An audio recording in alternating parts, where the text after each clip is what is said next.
Представьтесь, пожалуйста, и, собственно, расскажите цель митинга.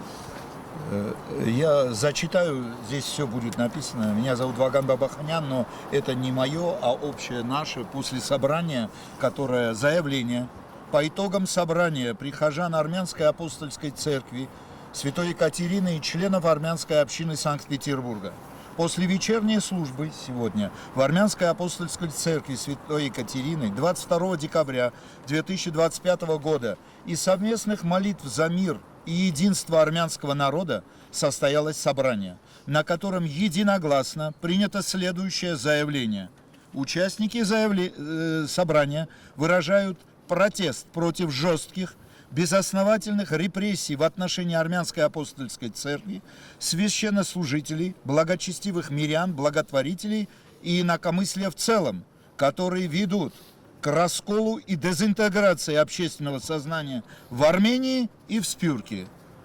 Вот такое мнение у нас.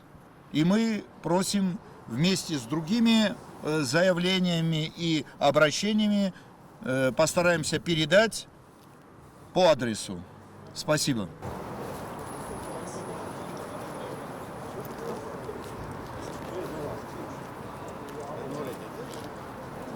Ես Տեր Եփրեմ Քահանա Զարգարյանս արդեն շուրջ 20 տարիներ ծառայում եմ Սանկտ Պետերբուրգի հայկական եկեղեցիներում եւ այսօր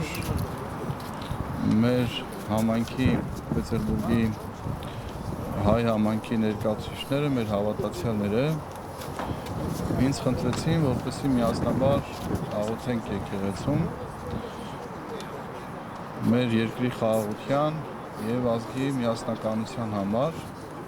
հատկապես մտահոգված, որովհետեւ այս օրերին այստեղ է Հայաստանի վարչապետը պարոն Փաշինյանը եւ հանդիպում է անցկացնելու համայնքի ներկայացուցիչներից ոմանց հետ, անշուշտ ընտրովի միայն նրանք երևի, ովքեր որ իր քաղաքականությանը կողմնակից են, անշուշտ կլինեն մարդիկ, որ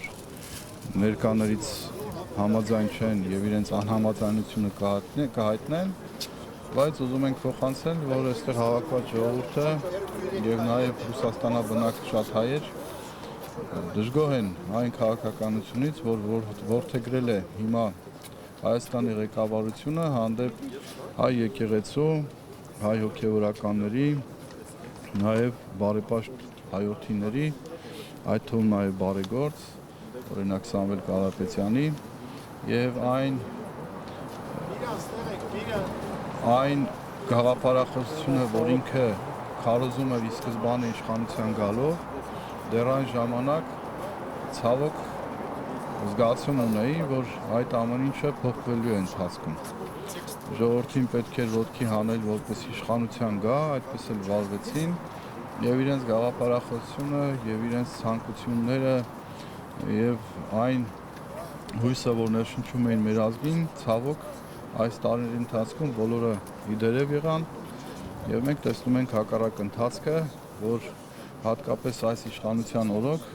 ամբողջ հայ ազգը բաժանվել է եւ բաժանվում է։ Սա մեծ մտահոգություն է, որովհետև ընդհակառակը միշտ ասում եմ, տանտերը հոգում է, որպես իր ընտանիքում համաձայնություն, համերաշխություն, սեր, խաղաղություն լինի։ Իսկ այսօր բոլորս վրդովված ենք, բոլորս անհանգիստ ենք եւ այսօրվա հավաքը նույնպես դրա վառ վկայությունն է, որ մենք մտահոգ ենք իսկապես։ Այն ուղուց, որով տանում է մեր ազգին այսօրվա իշխանությունը, վախ ունենք, թե այդ ուղին մեզ ուր է տանելու արդյոք, երբ որ մենք հրաժարվում ենք մեր ազգային արժեքներից։ Սա մեծ ցավ է, մտահոգություն է եւ իսկապես այսօրվա մեր հավաքը, մեր աղոթքն է, որպեսզի Տերը փոխի նրանց սրտերը, հապկացնի, մեղմացնի եւ ամեն ինչ փորձեն խաղաղությամբ շտկելու, համերաշխությամբ շտկելու։